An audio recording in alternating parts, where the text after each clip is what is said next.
Voilà, alors franchement, j'ai presque envie de dire aïe, aïe, aïe, nous sommes lundi, lundi. Et nous sommes contents de revoir Monsieur Marcel pour parler de la rentrée. C'est la rentrée de Monsieur Marcel dans l'État. On l'a attrapé ce soir comme ça jusqu'à la fin de l'année. Madame, c'est quelle mélodie ça en fait? C'est la mienne, je l'ai créée. Ah, ok. Parce que là, je suis perdu. Oui, oui, je sais. Je vous suivais en fait sur la route de Kévé.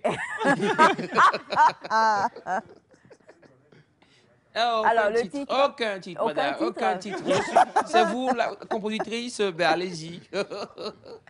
C'est l'hymne avec lequel on accueille M. Marcel Toyi. Mon Dieu, qu'est-ce que vous nous avez manqué. Bon, déjà, bonjour M. Marcel. Joyeux nouveau mois de septembre à vous. Merci, bonjour à vous. Comment vous allez? Très bien. Ah, vous nous avez fui, hein? Vous nous avez fui. On vous a poursuivis, pourchassés, on vous a filé, traqué. On a tout fait.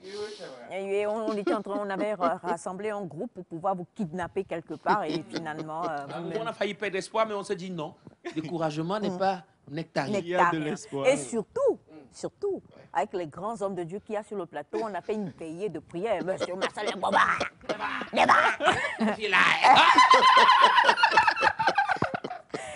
et enfin, vous êtes là.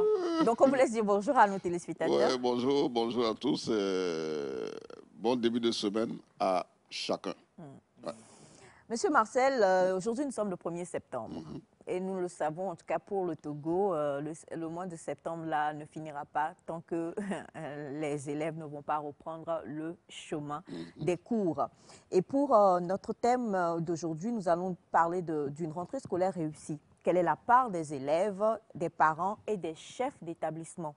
Parce que là, nous nous rendons compte qu'il y a 3 catégories en fait, qui sont concernées justement par ce que c'est qu'une rentrée scolaire. Monsieur Marcel, avant que vous ne vous y lanciez, je voudrais, s'il vous plaît, en 2 phrases, que vous donniez quand même un petit conseil pour notre témoin de tout à l'heure. Ah, ok. C'est ta conclusion qui m'amène à ne pas beaucoup parler parce qu'au début, je me disais, est-ce qu'ils s'étaient bien entendus sur les préalables, les principes d'une vie de famille, une bonne cohésion. Voilà, une harmonie familiale. Parce que pour qu'il y ait harmonie familiale, il faut que les gens s'entendent sur véritablement les principes qui peuvent les permettre vraiment de vivre une vie heureuse. Voilà, mais la fin de ce que tu as dit montre que c'est au départ, il y a eu des engagements qui ont été pris. Exactement. Et c'est chemin faisant que le monsieur a voulu faire défection. Voilà. Alors que... C'est un militaire. Alors que ça ne devait pas être comme ça. Voilà, ça ne devait pas être comme ça parce que, vous voyez, il y a ce qu'on appelle l'équité dans la gestion des enfants. Okay. L'équité dans la gestion des enfants est telle que si il y a un enfant que la femme a amené au foyer, un autre que le monsieur a aussi, il faut gérer ces enfants en faisant asseoir des valeurs d'équité dans leur vie. Et c'est vous qui devez être les modèles, c'est vous en tant que parents qui devez être des modèles pour qu'il n'y ait pas de différence entre X et Y parce qu'ils sont condamnés à vivre ensemble, ils sont condamnés à s'aimer, ils sont condamnés à s'entraider et ils sont condamnés à s'épanouir en se donnant des coups de main de temps en temps. Vous voyez? Voilà. Et donc, ce principe d'équité, évidemment, il faut que les parents vivent cela et montrent ainsi l'exemple aux enfants. C'est cela. Alors, justement, comme je le disais, nous allons parler aujourd'hui d'une rentrée scolaire réussie. Déjà, on entend rentrée scolaire, ça veut dire qu'on peut ne pas réussir la rentrée scolaire. Bien sûr. Oui, une rentrée scolaire réussie parce que en fin d'année, on veut voir certains objectifs atteints. On veut voir des objectifs atteints. Un des objectifs, c'est que l'institution a injecté des ressources, les parents ont injecté des ressources, les enseignants injectent des ressources et donc l'État aussi injecte des ressources. Et donc, quand on injecte des ressources, ce n'est pas... C'est pour que qu'il y ait un retour sur l'investissement. Et donc, si on veut une rentrée scolaire réussie, ça veut dire qu'on veut un retour sur l'investissement à tous les niveaux, mais particulièrement par rapport à la cible qui est la plus concernée, c'est-à-dire les élèves. Ils doivent réussir non seulement à l'examen, mais ils doivent réussir en termes de valeurs civiques et citoyennes. Ils doivent réussir aussi à pouvoir être des créateurs d'emplois. Ça fait 3 éléments de retour sur l'investissement. Si les 3 objectifs ne sont pas dans le planning, dans le programme d'une institution, là, la rentrée aura mal commencé. Parce que c'est en fonction des objectifs que vous allez bâtir des stratégies pour y arriver. Vous voyez, non? Et donc, il y a une part à jouer par l'institution, il y a une part à jouer par les parents, et il y a une part aussi à jouer par les apprenants. Vous voyez? Quand je prends par exemple les apprenants, eh bien, aujourd'hui, il y a ce qu'on appelle le profil d'un apprenant de qualité. Je savais que... Alors, nous avons notre apprenant sur le plateau. On va essayer de bien se comporter. Il faut bien écouter. On va tout à l'heure... c'est ça. Donc, le profil d'un apprenant de qualité. Ça, je propose que... Je vais juste survoler aujourd'hui parce que c'est tellement beaucoup de choses à dire aux apprenants. Parce qu'un apprenant de qualité, je vais décliner les points essentiels sans rentrer dans les détails. Il doit être... du point de vue spirituel, il doit se lancer un défi. Du point de vue de la pédagogie, c'est-à-dire des matières pour lesquelles voilà, il doit se lancer le défi. Par exemple, le défi d'être le meilleur, le défi d'être le leader et donc d'être d'être dans le carré d'as. Comment il va fonctionner pour y arriver? Ça aussi, c'est un autre débat pour qu'on puisse l'éclairer. Il doit se lancer le défi d'apprendre à faire une exploitation pédagogique des émissions comme Nectar, des émissions éducatives, etc. Comment il doit exploiter ça pour que ça puisse l'aider? Il doit se lancer le défi d'acquérir des compétences de vie courante. C'est-à-dire qu'on dit qu'il y a une conférence quelque part, il doit être le premier à aller s'asseoir avec son carnet pour prendre notes et en faire une exploitation. Vous voyez, il doit se lancer le défi d'être le respectueux du règlement intérieur des parents, etc. etc. Donc, c'est tous ces défis-là que l'élève doit se lancer lui-même et il aura l'accompagnement, bien entendu, des enseignants, des parents, voilà, et de toute autre personne qui peut l'aider à relever ce défi-là. Et là, ça veut dire quoi? Ça veut dire que dès la rentrée, il doit avoir un tableau de bord. Oui. Oui, le défi en question, c'est un tableau de bord, parce que le tableau de bord, c'est ces objectifs-là, donc ce que je viens de décliner, mais c'est tout ça que tu dois avoir sous la main, et chaque jour, tu y travailles comme tu as ton emploi du temps, des matières à apprendre, des temps de loisirs, etc., etc. Voilà, c'est ça le tableau de bord de l'élève.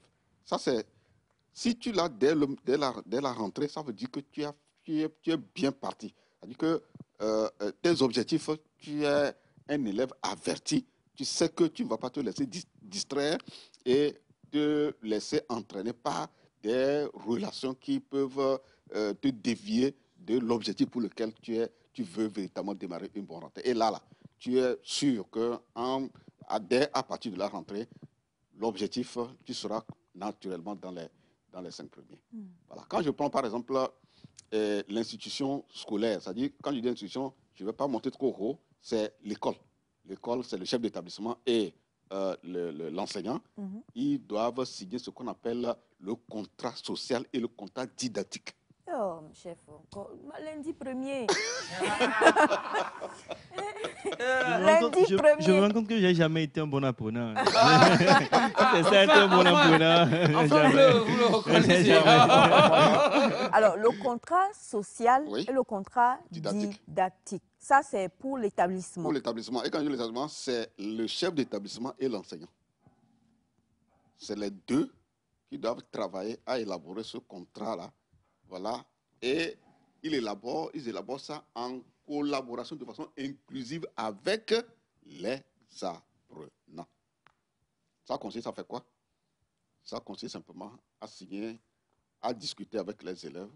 Sur le plan social, c'est tout ce qui peut constituer la qualité des relations sociales entre les enseignants et les élèves. Par exemple, ils s'entendent que si d'abord l'enseignant doit être à l'heure à l'école. Ah. Il doit être un modèle en termes d'habillement. Ça, c'est l'enseignant. C'est l'enseignant. Il ne doit pas en venir à l'école dans un état d'ébriété. Tu ne peux pas prendre l'alcool et venir en classe.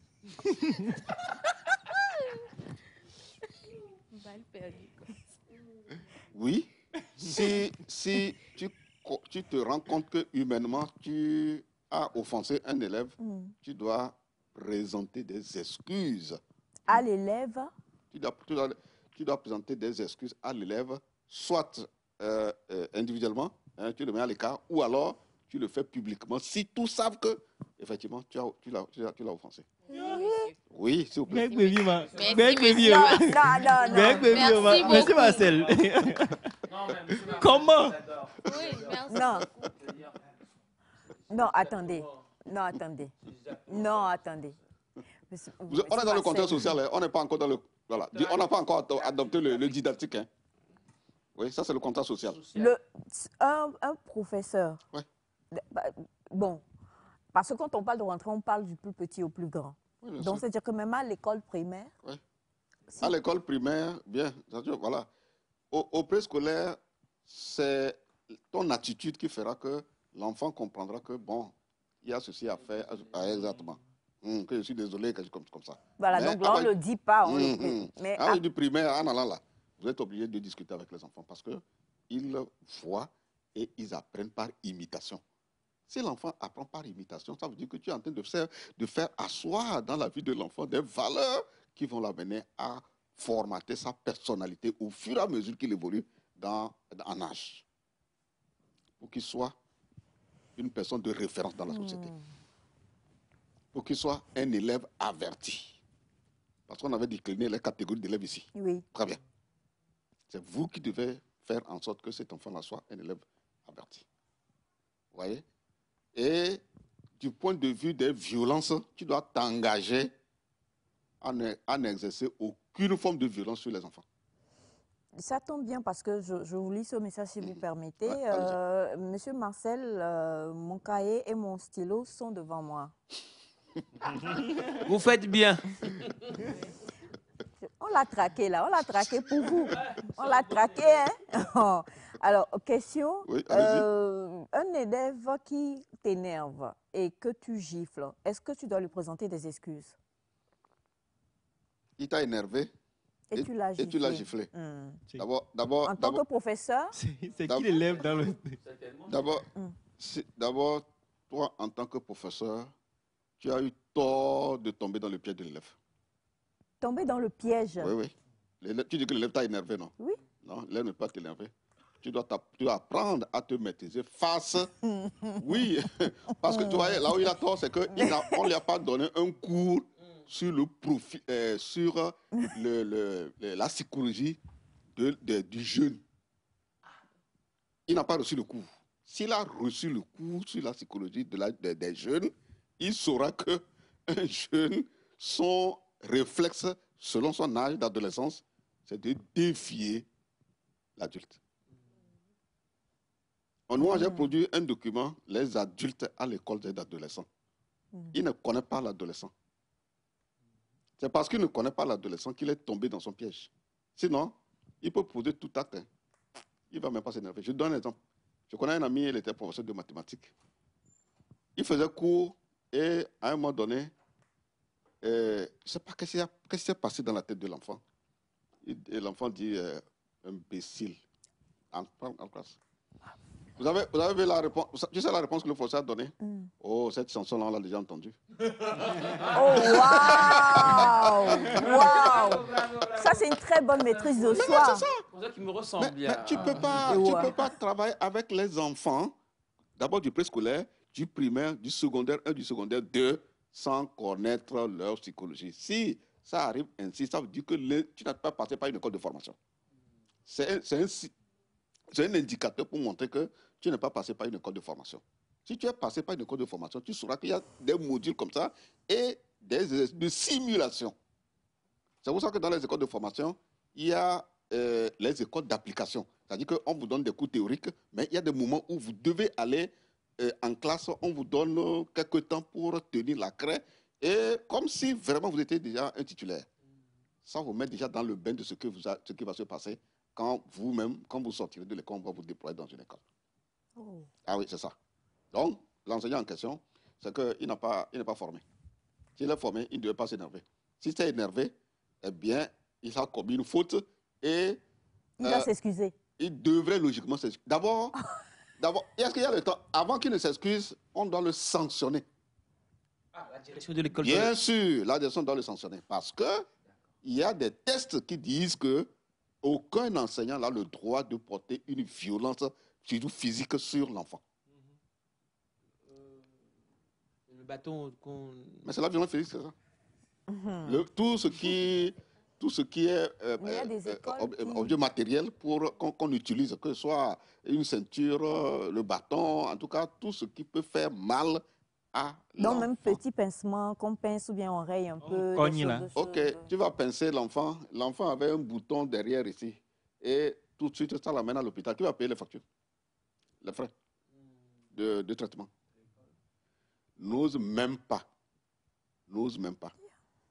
C'est pour ça que c'est pour protéger en fait l'enseignant que les tests sur la non-violence ont été pris et des modules de formation sur les méthodes d'éducation non-violente sont administrés aux enseignants.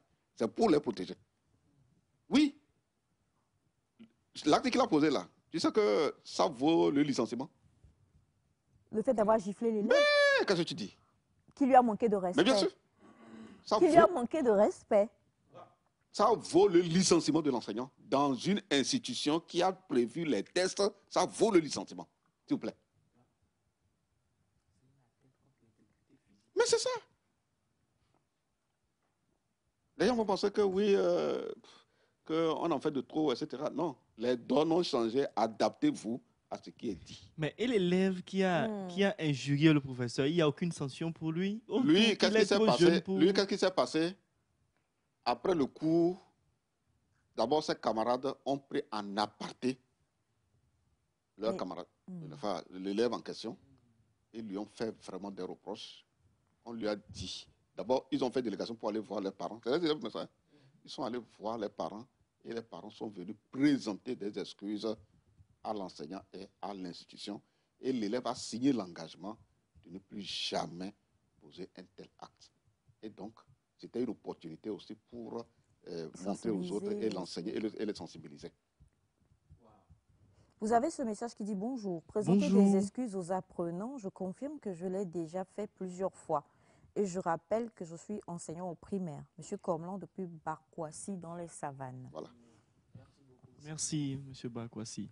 Maintenant, la suite, ce qu'il devait nous dire, quand il a présenté les excuses aux élèves, hein, alors, quelle a été la réaction, par exemple, d'un des élèves, voilà, ou les réactions des élèves, et comment le climat social s'est instauré? Est-ce que c'est un nouveau climat social entre lui et les élèves? C'est ça la suite qu'on veut voir. Parce que quand tu présentes des excuses à l'enfant, l'enfant apprend que dans la vie, si tu offenses quelqu'un, il faut lui présenter des excuses. Vous voyez, c'est des opportunités d'apprentissage.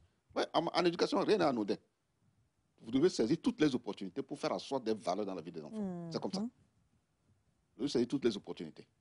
Oui, c'est comme ça.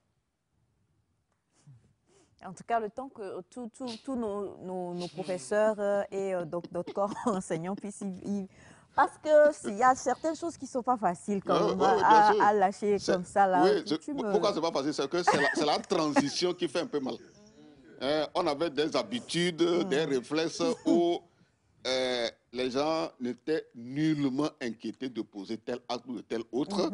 Et aujourd'hui, il y a des dispositions, il y a des tests, et vous êtes rentré dans un processus transitoire. Quand vous êtes dans la transition, c'est comme si on vous arrachait certains privilèges, c'est comme si on vous arrachait vraiment un pouvoir, alors que ça n'a rien à voir. Le monde est en mutation, le système d'éducation est en mutation, et les réformes sont des outils de mutation pour que on puisse arriver à des normes, à des standards pour permettre à l'école d'être une école de qualité. Alors, vous avez beaucoup de questions, hein. Ça va être compliqué avec les nôtres aussi. Et M. Ataï qui commence déjà à lever sa main. Alors, bien reçu, M. Marcel, s'il vous plaît, si l'élève fait quelque chose de très, très énervant à l'enseignant, est-ce qu'il peut subir une punition? Alors, bonjour le plateau. Les enfants ont dit que dans un grand collège ici au Bénin, précisément à Calavi, il y a un surveillant de ce G qui a l'habitude de fesser les enfants avec un coupe-coupe. Qu'en pensez-vous depuis Calavi au Bénin? Ce qu'on en pense, non. Alors, bonjour Monsieur Marcel. Voilà, S'il vous plaît, j'aimerais savoir si un élève te gifle. Et vu que je suis jeune aussi, je n'ai pas de sang-froid. Que faire dans ce cas, Monsieur Koza, depuis Adétikopé? Non, je vais commencer par celui d'Adétikopé. Si tu veux t'exposer à la rigueur de la loi, ok, il faut répliquer. Attends, Monsieur Marcel, donc l'élève me gifle, je fais comme Jésus, je tends l'autre joue. Ouais, tu ne dois pas répliquer. Mais en fait, on doit... Le problème, c'est quoi? C'est que c'est pas dans toutes les écoles. C'est pas dans toutes les écoles qu'on a conditionné les acteurs par des formations et autres. En fait, c'est ça qui amène ces genres de situations. Vous voyez le problème? C'est ça. C'est pour ça que les renforcements de capacité, c'est quelque chose de fondamental pour que les acteurs de l'école créent un climat social favorable au vivre ensemble et au respect des uns des autres. Le cours d'éducation civique et morale, il sert à quoi? Ce n'est pas seulement pour avoir les points. Si c'est seulement pour avoir les points, franchement, ce cours-là n'a même pas sa place. Parce que Senghor l'a dit, l'éducation civique et morale n'est pas une matière comme les autres. Elle n'a d'intérêt que si ce qui est enseigné est effectivement appliqué. Ça veut dire que après la théorie, vous devez faire des cours des exercices de simulation. Des exercices de simulation. Par exemple, ce qui s'est passé là, on peut faire une simulation. On demande à un élève, par exemple, de provoquer l'enseignant. Nous sommes en train de faire le cours, hein, de provoquer l'enseignant. Et on va voir quelle sera la réaction de l'enseignant. Si l'enseignant n'a pas réagi, on va lui demander pourquoi il n'a pas réagi. Vous suivez le débat. Pourquoi il n'a pas réagi? Normalement, il devait réagir pour frapper l'élève, n'est-ce pas? Voilà. Maintenant, on prend un autre enseignant, c'est-à-dire qu'il y aura deux cas. Voilà, deux personnes qui vont simuler l'enseignant qui va réagir et l'autre va simuler l'enseignant qui n'a pas réagi. Maintenant, celui qui n'a pas réagi, il faut qu'il explique pourquoi il n'a pas réagi. Celui qui a réagi, pourquoi il a réagi. Et quelles sont les implications institutionnelles là? C'est-à-dire, qu'est-ce que l'État a dit à travers les documents, à travers les tests, à travers des lois, à travers les arrêtés concernant les questions de non-violence en milieu scolaire. C'est en ce moment que vous allez profiter pour leur lire ce que l'État a dit. C'est ça. Et que chacun prenne ses dispositions pour ne pas tomber sous le coup de la loi. Maintenant, si on est dans un environnement scolaire où les acteurs ne connaissent rien de tout ça, c'est normal qu'ils agissent comme si on était encore dans l'Antiquité.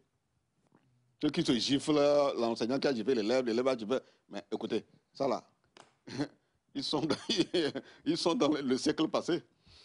Oui, oui, c'est comme ça. C'est pas mais il y en a beaucoup aussi parce que, alors quelqu'un dit bonjour le plateau, je m'aligne positivement derrière votre émission, mais l'accent est trop pointu sur les enseignants. Veuillez revoir aussi pour nos apprenants, s'il vous plaît.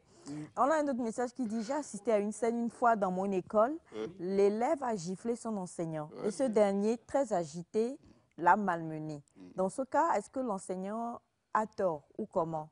Je crois que c'est ce que M. Marcel dit, hein, l'enseignant a tort dans la mesure où la loi est même au-dessus de, comment je peux le dire, au-dessus de nos sentiments, de nos réactions, émotions, et tout ça, là, la loi est au-dessus. Et tant que la loi interdit le fait donc d'avoir... Exactement. Vous voyez, disons, la loi, tout ce que nous disons sur la question de non-violence, ça ressemble un peu à ce qu'on appelle la police des examens quand il s'agit de l'organisation des examens.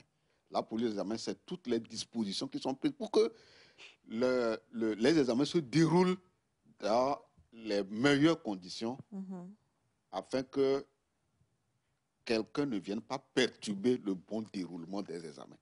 Vous voyez ça? Et donc, on vous dit, qu'est-ce que vous devez amener dans la salle de classe en tant que candidat, qu'est-ce que vous ne devez pas. Quelle attitude vous devez adopter, quelle attitude vous ne devez pas adopter. Vous voyez, c'est la même chose au niveau des relations sociales. C'est la même chose au niveau des relations sociales. Qu'est-ce que vous pouvez vous permettre ou qu'est-ce que vous ne devez pas vous permettre? Comment anticiper sur ce qui peut arriver en termes de réaction épidermique, que ce soit au niveau de l'élève ou bien au niveau de l'enseignant. Ça là, ce que vous avez décrit, ça c'est une réaction épidermique. Oui, ça veut dire que c'est le corps animal qui est en eux, quoi. Vous voyez? Il faut policer. il faut faire en sorte que les gens s'approprient. C'est pourquoi on nous éduque. Oui, si on t'éduque, eh bien, on te montre les bonnes façons, les bonnes manières, les bonnes façons de faire. Quelqu'un peut te provoquer. Si tu te tais, ça ne veut pas dire que c'est une faiblesse. Non. Voilà. Et c'est des formations qu'il faut faire pour que les gens comprennent. Parce que si l'enfant, le corps animal, c'est que le professeur aussi a un corps animal. Bien sûr. Bien sûr. Bien sûr. Monsieur Taï. Oui, exactement. Ma question, c'était de savoir, monsieur, malheureusement, tous les enseignants n'ont pas eu cette formation, comme vous l'avez dit. Exactement. Alors, dans le cas où un élève se voit violenté donc, par l'enseignant, qu'est-ce que l'élève fait? Est-ce qu'il porte plainte? Oui, il porte plainte. Il porte plainte parce que le règlement intérieur l'a prévu. Le règlement intérieur de l'établissement, c'est pour ça que ce n'est pas quelque chose qu'il faut conduire de façon tacite. Non, le règlement intérieur de l'établissement doit être actualisé compte tenu des mutations, du contexte dans lequel nous vivons. Voilà.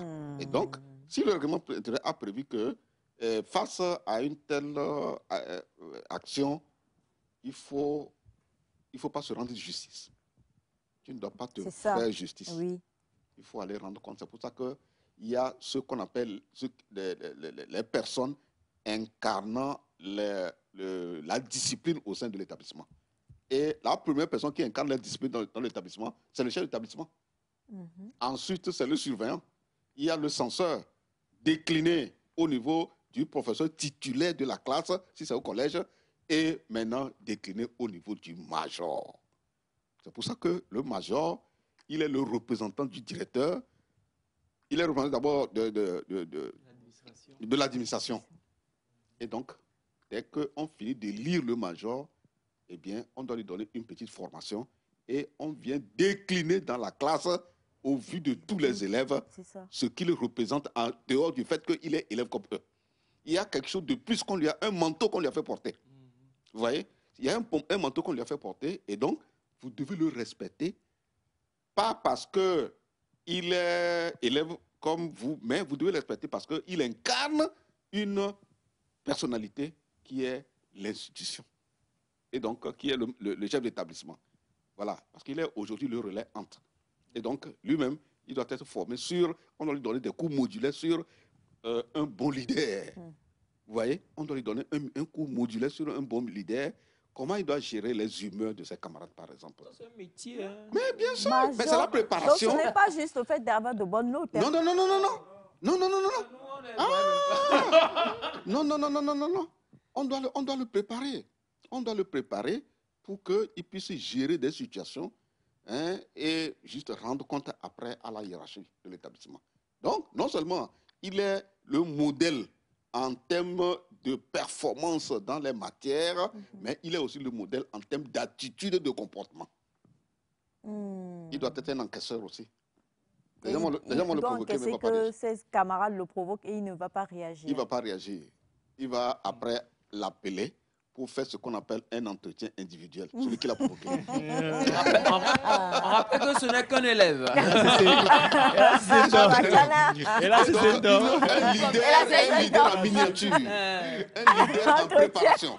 Vous voyez l'intérêt de la chose? Oui. Il est un leader en préparation, un bon chef de famille en préparation, une bonne personnalité en préparation parce qu'il aura à gérer, quand il va grandir, il sera à des niveaux de responsabilité, il aura à gérer des cas. Des cas dans le service, des cas dans le personnel qu'il a sous sa responsabilité. Mais il a déjà appris.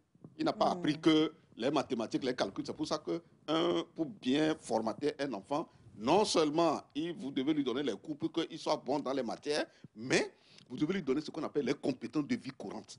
Donc, ce que nous disons par rapport à ces attitudes, comment il doit gérer là, c'est des compétences de vie courante en réalité. Vous voyez? Et c'est ça qui fera de lui un enfant complet. Parce qu'un enfant qui n'a pas les compétences de vie courante, je vous dis que c'est un enfant déphasé. Alors, les compétences de vie courante, c'est le fait de savoir gérer les situations Mais bien sûr, de crise. puisque ça on ne peut pas trouver ça forcément dans un cours. Si ce n'est pas peut-être le cours d'éducation civique et morale, si l'enseignant comprend que véritablement ce cours-là doit être complet. Mais mais c'est ça. Les compétences de vie courante, c'est à partir de tout ce qui est lié aux situations de vie qui ne nécessitent pas les mathématiques, les philo, l'anglais et la SVT, mais qui nécessitent d'autres connaissances qu'on appelle des compétences pour gérer ces genres de situations. C'est ça. C'est les deux qu'il faut donner à l'enfant pour que l'enfant ait un bon profil de sortie. Vous voyez? Donc, quand vous voyez même le programme des établissements, quel que soit le niveau, il y a le profil de sortie de l'enfant du préscolaire, le profil de sortie de l'enfant du primaire, le profil de sortie de l'enfant du secondaire, le profil de sortie de l'enfant du secondaire 1, le profil de sortie de l'enfant du secondaire 2. Maintenant, l'équation ou la grande question, est-ce qu'on a mis véritablement le mécanisme pour que chaque enfant qui sort là ait ce profil? C'est la question qu'il faut interroger maintenant. Alors, quel est le profil? On va demander. Alors, commençons par le plus petit, oui. le premier. Quel est le profil de l'enfant qui sort du primaire? Ce profil se retrouve dans le programme du primaire. Parce que c'est les curricula, le programme d'éducation, c'est ça qui fait de l'enfant ce que l'État veut qu'il soit. On va reprendre cette phrase, s'il vous plaît, Monsieur Marcel. Je suis sûr que chacun d'entre nous, on est... Alors, ce que vous voulez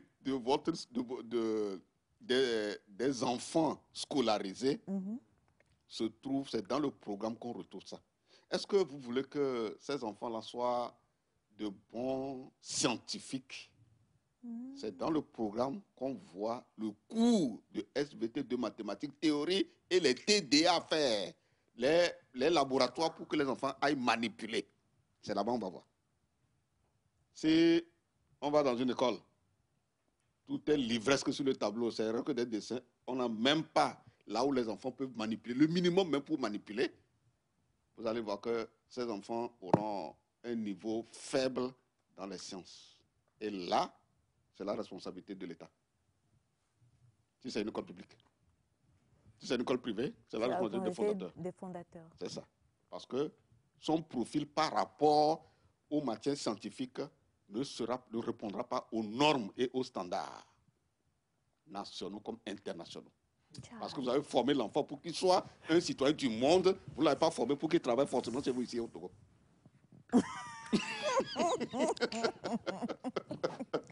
C'est une relation de vignon. Elle est vôtre alors. Mon Dieu, non mais c'est compliqué. Ah oui, c'est ça. Alors, donc, monsieur Marcel, permettez-moi de lire plusieurs messages. Okay. Et puis, s'il vous plaît, le profil que nous cherchons au niveau des téléspectateurs, c'est pas de menace. Voilà. Non menace. Non menace, parce que quelqu'un envoie pour dire, ah, chaton, t'envoies les messages pour monsieur Marcel, tu ne lis jamais la lis. Comment vous pouvez... C'est quel profil? C'est pas le profil qu'on veut. Je n'ai pas encore reçu l'autre formation là. Donc, chez moi... ça vient comme ça vient. Non, je rigole. Hein. On rigole. On rigole. Hein. Alors, bonjour, monsieur Marcel. Je vous écris depuis Dapaon. C'est vous, monsieur Marcel.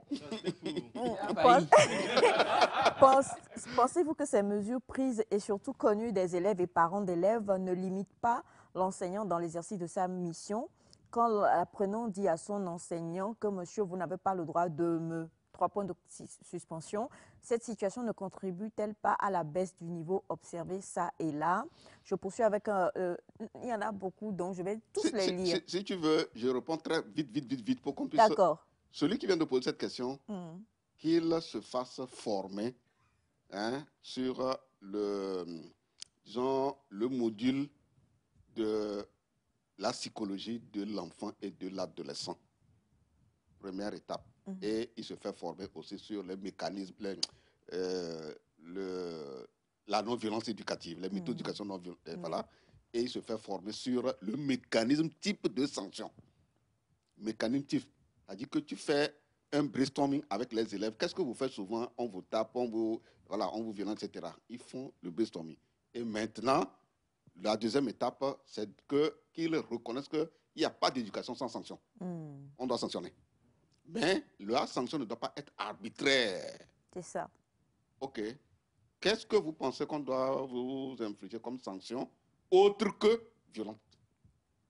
Ils font la proposition et quand un problème se pose, on se réfère à ce sur quoi on s'était entendu pour vous infliger. Et comme ça, là, tu n'as pas à te plaindre de quelque chose. C'est ça. Parce que toi, tu as choisi ta sanction. Exactement, tu as choisi. De bord. Alors, bonjour Nectar. Bonjour. Les enfants sont ce qu'ils sont à chaque étape de leur cursus scolaire. À l'enseignant de savoir comment s'y prendre. Il y a des sanctions prévues. Envoyer l'enfant au coin. Désolé, hein, parce que certains ont été envoyés au coin, mais ça n'a rien changé. La privation partielle de la récréation. L'interdiction du châtiment corporel, c'est pour protéger les enseignants. Exactement. Et si un enseignant est bien formé, il a certainement toutes les astuces possibles pour gérer les caprices des enfants. Donnons l'envie d'aller à l'école aux enfants. Éduquons-les aujourd'hui avec tendresse et douceur et nous n'aurons plus à punir les adultes demain. Monsieur Landry Rungbeji depuis Cotonou. Merci beaucoup. Alors, dans ces cas, bonjour. Alors, dans ce cas, ces élèves seront automatiquement exclus. Quand un enfant gifle son enseignant et qu'on ne peut pas réagir, dans ce cas, l'enfant sera automatiquement exclu de mes cours à chaque fois que je rentre en classe. Non, ça c'est une décision arbitraire. C'est une décision arbitraire parce que ce n'est pas toi qui dois décider que ce soit ici. Dans le micro. Voilà. C'est ce que M. Marcel C'est ce qu'ils déplore. font. Oui, Comment? de nos jours, Non, mais c'est ça. je Oui. pense que les établissements agissent contrairement à tout ce que M. Marcel vient de dire. Parce que, par exemple, lorsque un élève, comme l'a dit M. Marcel, gifle un enseignant, toute l'administration se jette sur l'enfant. L'enfant est ci et ça. On peut même l'exclure de l'établissement. Et aussi les professeurs. Est-ce que c'est récent? Est-ce que ce n'est pas ce qui se faisait avant? C'est quand très on était récent. sur les bancs? Bon, je ne veux pas faire des précisions. Il ne faut pas en faire. Oui. Mais est-ce que, M. Marcel, comme elle dit, le fait d'exclure l'enfant, c'est... En excluant l'enfant, vous le jetez sur le chemin de la déperdition scolaire. Monsieur Marcel, là. Et nous, il est là. Monsieur Marcel, au Vous moins jetez l'enfant quelque sur le chose... chemin de la déperdition Déperdition. scolaire. Donc, oui, de la déperdition scolaire et vous l'exposez à une récupération par les gangs, la drogue, etc. S'il n'a pas la chance de trouver un témoin secourable, quelqu'un qui va le récupérer pour lui parler, alors que c'est vous qui devez faire ce travail. C'est vous qui devez faire ce travail. Donc, il faut conditionner dans l'esprit, dans la perspective de l'anticipation. Et c'est la formation qu'il faut faire, qu'il faut donner aux gens. Alors, C'est de l'arbitraire. par rapport à notre ami de Barkwasi, vous aviez posé la question, quel a été le retour, le fait qu'il présente des excuses. Il dit, lorsque je le fais, mes apprenants sont souvent étonnés puisque ce n'est pas dans leurs habitudes qu'un grand présente ses excuses à un petit. Dieu merci, ils ont commencé à le faire entre eux. Pour la petite histoire, je leur demande comme sujet de rédaction de faire mon portrait. Je vous avoue qu'un enfant a écrit que je suis un enseignant qui respecte tout le monde, même les enfants. Vous voyez ça? Vous voyez ça? Je vous avais dit un jour ici que les parents, ce qu'on appelle l'éducation aux valeurs là, faites une réunion en tant que parents une fois par mois pour demander aux enfants, la même question, hein? Demandez aux enfants comment ils vous trouvent en tant que papa, en tant que maman. Si les enfants encaissent des choses, ils ont peur, ils ne vous disent pas. Donnez-leur l'occasion, mettez-les en confiance, donnez-leur l'occasion, vous allez voir. Là, par contre, ils doivent écrire et dans l'anonymat. Oui, je suis d'accord.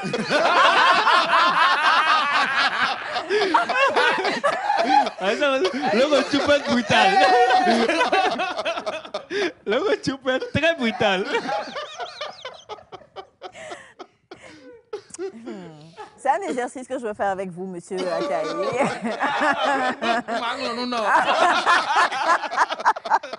Alors, on a... Alors, Bonjour le plateau, merci pour Bonjour. l'émission. Vu que tout ce qui est concernant les plaintes des élèves et des enseignants et du fait que certains enseignants sont informés et d'autres non, alors je pense que les enseignants ont raison de s'arrêter seulement à donner son cours. Le reste, chaque enfant a son parent ou les règlements pour les éduquer. Sans quoi, ce qui se passe d'un enfant à Lomé n'est pas égal à ce qui se passe dans la tête d'un enfant dans un village de la savane. Alors, il faudra peut-être penser à repenser la manière de l'éducation par région et selon le problème et avoir des profils selon les conditions du milieu. si tel était le cas, si tel était le cas, on n'allait pas demander à l'enseignant d'administrer le cours d'éducation civique et morale. Parce qu'un enseignant a deux casquettes. Il est instructeur et éducateur. L'instructeur, c'est ce qu'il a dit là. Je viens donner mon cours. L'enfant, qu'il soit un délinquant, qu'il soit un cancre ou pas, ce n'est pas mon problème. Mon cher, tu as tort. Tu n'as pas encore compris ta mission en tant qu'enseignant. Et je pense même qu'il est plus éducateur qu'instructeur. Mais bien sûr, il a les deux, quoi. C'est les deux. C'est les deux. Tout enseignant est, comment ça s'appelle, instructeur et éducateur. C'est parce qu'il est éducateur que dans le programme, on lui a confié d'administrer le cours d'éducation civique et morale pour formater l'enfant et sortir de sa vie toutes les addictions négatives, là. Oui. Le manque de respect, par exemple, un enfant irrespectueux, un enfant tant, etc., dont on va parler la prochaine fois. Voilà comment on anticipe, par exemple. Mais en venant à l'école en tant qu'enseignant, il n'est pas un parent. Si c'est son enfant, dans sa classe, qui pose l'acte, qu'est-ce qu'il va faire? Il va dire quoi? Il va attendre d'aller à la maison d'abord. Mais non, s'il vous plaît. Question. S'il vous plaît. Il parlait d'adapter aussi selon les régions. Est-ce que c'est... Non, oublie, il n'a qu'à oublier ça. L'école est nationale. C'est ça. L'école n'est pas régionale. Oui. Et ça, là, c'est une gestion tribaliste, ce qu'il dit là. Monsieur Marcel. Le système éducatif fait de telle sorte que tous les élèves de Lomé à Saint-Cassé aient les mêmes cours, aient les mêmes évaluations et qui partent sur les mêmes pieds d'égalité. Et ça, quand vous retournez dans le plan sectoriel de l'éducation, qui est le document de politique de l'État en matière d'éducation, les axes sont clairs. L'axe équité. L'équité, on l'applique à tout. Hein. Donc, si on donne des bancs, 100 bancs à une école X de Saint-Cassé, s'il y a la disponibilité, on doit faire en sorte que tout soit aussi bénéficiaire. C'est ça. C'est ça l'équité dont on parle, c'est ça. Ça s'applique à tous les domaines de l'éducation. Voilà. Sinon, ce serait... Alors, Monsieur Marcel, vous savez, bonjour Nectar. Bonjour. Je suis Tonaga, infirmier togolais depuis Porto Novo. J'apprends à mon enfant à la maison pour l'aider à améliorer ses notes. Il m'a vite tenu le bâton et il me dit qu'il est interdit d'utiliser le bâton partout si je veux que lui, il apprenne de laisser problème de bâton. Aujourd'hui, je vois que les enfants veulent nous dominer, même à la maison aussi, à cause de cette méthode de non-bâton à l'école. Non, ce qu'elle doit savoir, tel qu'on a dit qu'il faut un contrat social, un contrat didactique en classe et à l'école, il faut aussi signer un contrat social aussi avec l'enfant à la maison. C'est en ce moment que l'enfant te dira, je ne veux pas que tu utilises le bâton quand tu veux que tu m'éduques ou bien tu m'instruis. Il y a aussi le contrat, il faut faire ça, la même chose aussi à la maison. Voilà, qu'est-ce que tu veux que je fasse, hein? C'est la question qu'il faut poser à l'enfant. Hein? Qu'est-ce que tu veux que je fasse pour que vraiment tu puisses bien apprendre, parce que l'objectif que nous visons, il faut que tu sois le meilleur, tu te lances le défi d'être dans les carrés d'as, et moi, mon devoir, c'est d'accompagner. Qu'est-ce que je dois faire et qu'est-ce que tu penses que je ne dois pas faire? Vous écrivez noir sur blanc et vous faites des séances d'évaluation, des respects, des engagements. Oui, je vous dis que l'éducation aussi, c'est une science. Hein. Si vous comprenez que c'est la science qu'il faut faire rentrer dans la manière d'éduquer les enfants et autres là, si vous comprenez ça et vous appliquez, vous allez témoigner un jour et beaucoup viendront s'inspirer de votre exemple, un modèle de papa ou bien de maman. C'est ça.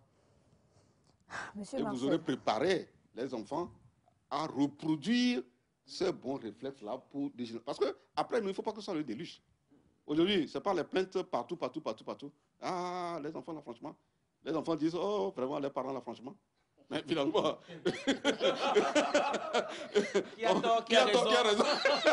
Wow. Qu'est-ce qu'il faut faire? Est-ce qu'on va continuer ce discours de désolation, ce discours de plainte, etc. On va continuer? Non. Non. On ne va pas continuer comme ça. Non. Les solutions sont là. Si les gens veulent, eh bien, ils auront les solutions. Monsieur Marcel, j'en peux plus. C'est un vrai déluge au niveau des questions. Hein. Comme vous le savez, nous vous avons dit, le lasso que nous avons lancé là, il a serré et enserré Monsieur Marcel. On le cadenassé, au moins jusqu'à la première semaine de la rentrée, quand même. Alors, il faut rappeler donc que notre thème pour aujourd'hui, pour une rentrée scolaire réussie, quelle part des élèves, des parents et des chefs d'établissement? Pour le moment, on n'en est qu'aux établissements. On n'est même pas encore allé au niveau total des élèves et au niveau total des parents. On en est encore aux établissements et déjà, voilà, c'est le raz-de-marée et le branle-bas de combat. Mais nous devons, comme je le disais à l'entame, apprendre de nos erreurs pour qu'on ait une meilleure année scolaire réussie avec le bon profil. Hein. Et c'est très important. Alors, oui, on va lui transférer toutes vos questions et on va se donner rendez-vous, Monsieur Marcel, s'il vous plaît.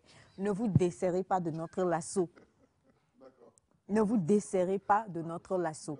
Voilà. On sera obligé de reprendre encore la veille de prière. C'est ça, oui, et tout ça, alors que nous, hein. Mais il faut absolument qu'on refasse un deuxième numéro cette semaine parce que la rentrée, elle est déjà sous nos yeux. Cette semaine, la semaine prochaine. La semaine prochaine? D'accord. Donc, on va transférer toutes vos questions à Monsieur Marcel. Et pour les parents, c'est très important, s'il vous plaît, qu'on revienne dessus. Parce que, comme vous l'avez dit, à la base même, je crois que ça doit partir des parents. Bien sûr. Pour que l'élève à l'école puisse avoir un meilleur rendu. Mais on ne peut que vous dire encore une fois merci. Parce que vous nous éclairez. Et voilà, j'ai compris aujourd'hui que la violence, c'est vraiment non, non, non et non. Parce qu'il y a des méthodes. Parce qu'il y a des méthodes. Mais il y a stricto. Il n'y a aucune méthode à part les coups. Hein? Madame, il faut aller. L'État togolais a pensé à tout ça. À tous les cas, même moi. Mon cas est là-bas. Alors, quelqu'un demande si, puisqu'on parle justement de l'État togolais qui a pensé, c'est une question qu'on pose, M. Marcel répondra la prochaine fois. Okay. Pourquoi donc il y a aussi voilà, les maisons de correction et tout ce qui s'ensuit par rapport c'est parce que justement à un moment donné, il faut sanctionner, il faut sévir. J'ai lu, j'ai dit votre rapport et puis M. Marcel nous reviendra dessus. Okay. On va finir par comprendre et on va finir par appliquer. J'en fais partie, donc je vous comprends et c'est très important. Monsieur Marcel, merci infiniment. Merci beaucoup. Et on vous souhaite une très, très, très belle journée. Merci. Et à la semaine prochaine, ça veut dire on prend le rendez-vous pour lundi prochain? Oui, c'est possible. C'est possible. Magnifique. Allez, on va poursuivre cette émission.